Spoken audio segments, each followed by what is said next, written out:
Our next presenter is Mr. Michael Longo. He's the head of business development at Anax Power. He coordinates the sales, marketing, and operations activities of the business on a daily basis. So welcome. Chris, here's a clicker. Okay, so at this point we've heard from Scott and his team over at New Energy, decades of experience. We've heard from McDermott, a 130-year-old engineering icon. And now you get the pre-revenue startup with the business development guy who didn't know what methane was till about 5 years ago. Let's see how this goes. So my name is Michael Longo, and I'm the head of business development for Anax Power. And what we do at Anax is we generate clean power from natural gas without any combustion. And the way we do that is with technology called a natural gas turbo expander generator, which uses the pressure and the flow of the gas moving through the pipeline to spin a turbine and generate clean power. In order to outline how this technology works, I'm going to do so within the context of the natural gas ecosystem. And when we think about the ecosystem, you find the gas in the ground, you pull it up out of the ground, you clean it, you compress it, and then it goes into pipelines. Now, as it moves through the pipeline from point A to point B, you need to maintain high pressure. So you have these compressor stations so that it can move from point A to point B efficiently.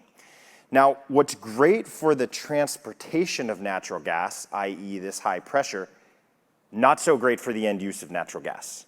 And so before it gets to an end user, you need to step down that pressure through these pressure regulating valves, which are great. They're safe, they're reliable, they're an industry standard, but they're also super inefficient. And so what we've sought to do with our technology design is we've sought to maintain this safety and reliability associated with the pressure regulating valves and eliminate the inefficiency. And our solution is the Anax Turbo Expander. And the Anax Turbo Expander reduces the gas pressure and generates clean, distributed power in a way that is operationally invisible to the pipeline. We have a modular 500 kW unit that generates clean energy from waste. And the feedback we've gotten is that this actually creates an additional layer of safety redundancy with the existing pressure regulating valves. And then finally, it generates an outstanding ROI and has the ability to operate under volatile natural gas conditions. Now, what is great for me, again, being the business development guy who barely knows what ethane is that when I go to these sites and speak with engineers, they get this technology almost immediately. They see the wasted opportunity. And the first question that I always get is, well, why hasn't this been tried before? And the short answer is it has. Right? If you go to any large industrial technology company's website, Atlas Copco, Honeywell, GE Baker Hughes, they have this product listed on their websites. And what you quickly realize is that they don't actually have any operating in the field. And the reason for that is because they try to take their turbo expanders designed for cryogenic facilities, gas processing facilities, air separation facilities, where turbo expanders are quite common, and re-engineer them to fit in the natural gas transmission space. Now that sounds great in concept, but what they're doing is they're taking a piece of equipment that's designed for a site with very stable gas conditions and trying to drop it into an environment where the gas conditions are volatile and fluctuate on a minute-by-minute basis. And the result of that is unreliable performance of the technology, right? In addition, all that custom engineering work, it's expensive. It's not building a scalable business. So this hasn't been a model that's easily scaled, and it's one of the reasons why this hasn't taken off in the natural gas transmission space, despite the opportunity being fairly obvious.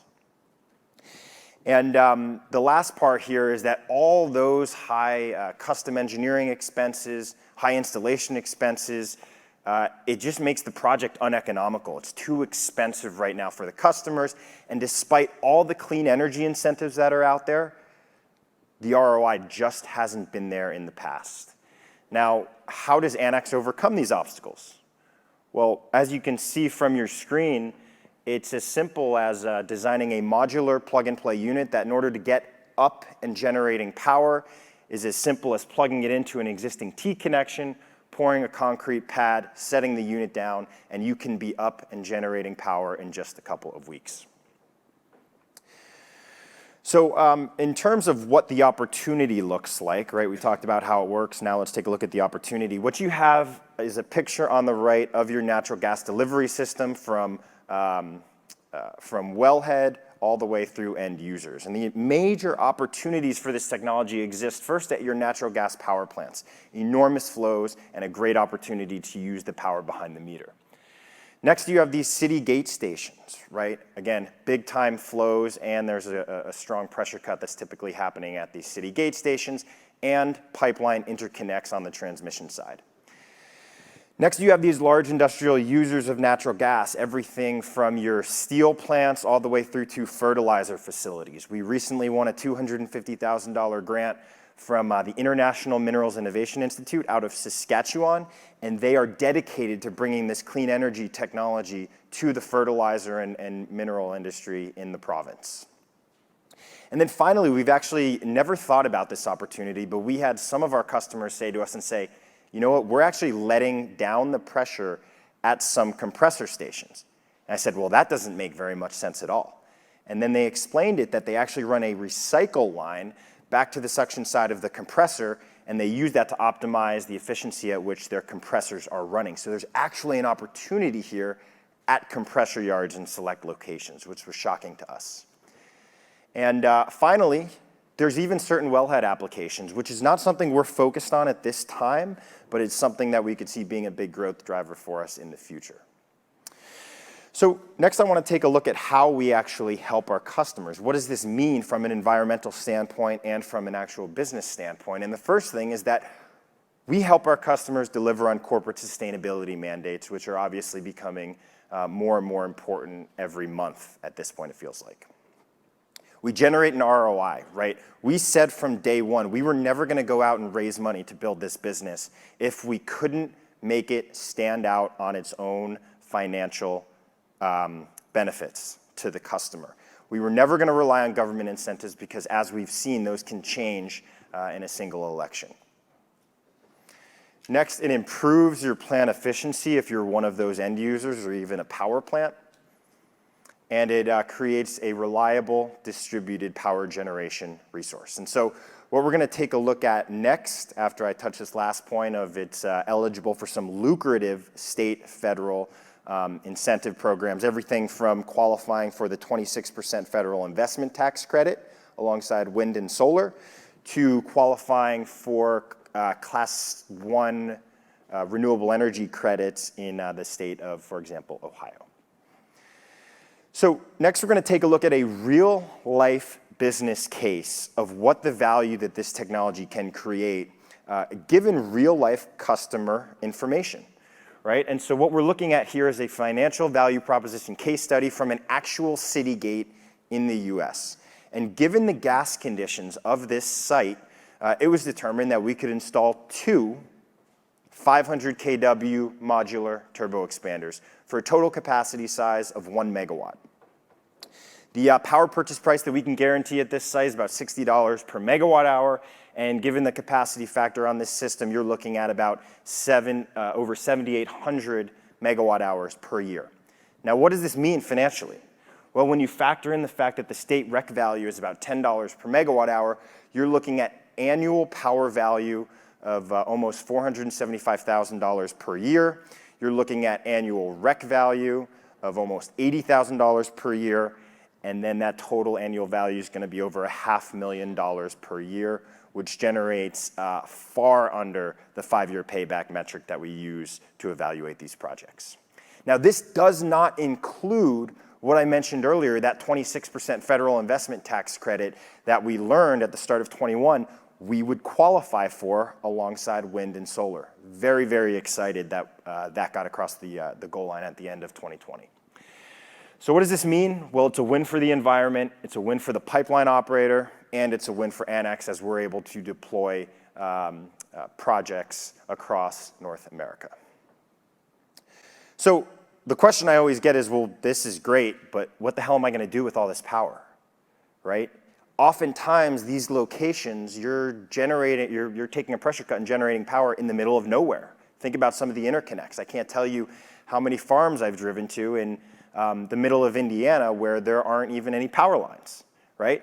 And so this was something we had to think long and hard about. And there's actually some really exciting opportunities that came about, right? So we think about the turbo expander generator here, and you're going to generate power.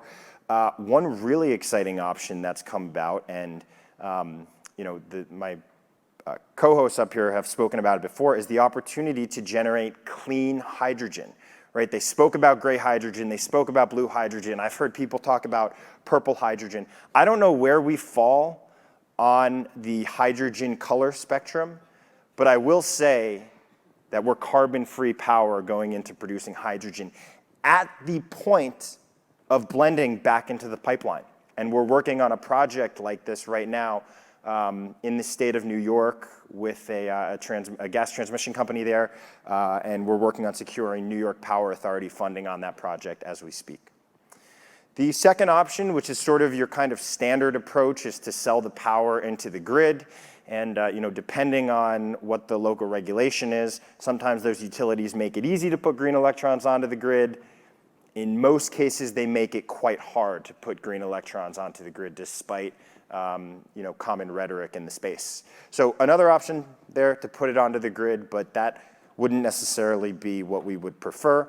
We would prefer to use it behind the meter at a big plant or at a power plant, or in the case where there is no captive load at the site, there's also the opportunity to pair the turbo expander with a data center. Now, this data center, it's a modular remote data center, small in footprint, can do a variety of things. Everything from run the Internet of Things to mine for Bitcoin. The point is, you are able to, in a very quick, seamless way, monetize your power, right? Now, there are some companies who said, we're not interested in this. We want to actually sell those green electrons onto the grid because it adheres to our corporate sustainability mandate, which is great. We're able to work with you on that. However, this we've found is one of the best ways to actually monetize the power that you're generating at this site, all while isolating our customer from anything regarding the price of Bitcoin, because Anax assumes all of that risk and just guarantees a power purchase agreement to the pipeline customer. Last note I wanted to make on this page is that in the case of the hydrogen and in the case of the data center, you are actually creating a tremendous amount of heat at these pressure regulating stations. So we think about some of the boilers that we have at these sites. This is an opportunity to get away from burning natural gas in those boilers to create heat that you need in the letdown process, and actually use the waste heat off of the electrolyzers or the data centers back in the gas stream through heat exchangers. So it's a super efficient system that we're able to create with the addition of a turbo expander and a data center. So I believe that is all I had. Thank you. I finished with about 10 minutes left, so hopefully that means I win, right? Thanks, everyone.